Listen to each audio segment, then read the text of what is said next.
Hello friends, அஸ்ஸலாமு அலைக்கும். எல்லோரும் எப்படி இருக்கீங்க? இன்றைக்கி சனா மசாலா எப்படி செய்யுதுன்னு தான் பார்க்க போகிறோம். டக்குன்னு செஞ்சிடலாம். வாங்க எப்படி செய்யுதுன்னு பார்க்கலாம். நான் ஒரு கடாயில் 4 டேபிள் ஸ்பூன் எண்ணெய் சேர்த்துக்கிறேன்.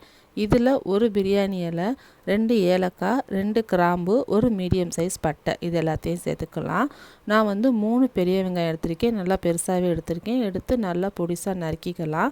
வெங்காயம் நல்லா பொடியாக நறுக்கி இப்போ இதையும் இதோட சேர்த்துக்கலாம். வெங்காயம் நல்லா வதங்கி பச்சை வாசனை போனதுமே 1 டேபிள் ஸ்பூன் இஞ்சி பூண்டு பேஸ்ட்டு சேர்த்துக்கலாம். இதையும் கிளறி விட்டுருங்க. இப்போ இதோட 2 மீடியம் சைஸ் தக்காளி சேர்த்துக்கலாம். தக்காளி நல்லா வெந்ததுமே இதுக்கு தேவையான மசாலா சேர்த்துக்கலாம்.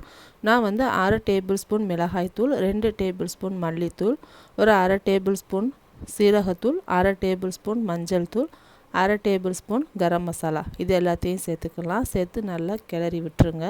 இப்போ இதில் நான் சனா ஏற்கனவே வேக வச்சு வச்சுருக்கேன். அதனால் இதையும் சேர்த்துக்கிறேன். சனா நான் வேக வைக்கும்போதே உப்பு போட்டு தான் வேக வச்சுருக்கேன். அதனால் இதில் நான் உப்பு போடலை. இப்போ இது நல்லா கிளறி விட்டு மூடி போட்டு மூடி விட்டுருங்க. நல்லா எண்ணெய் பிரிஞ்சு கிரேவி பெரட்னாப்பில் வர்றப்போ நம்ம இறக்கிடலாம். இப்போ இதில் கொஞ்சோண்டு மல்லி இலை தூவி இறக்கிட்டால் சூப்பரான சனா மசாலா ரெடி ஆயிரும். நீங்களும் இதை ட்ரை பண்ணி பாருங்கள்.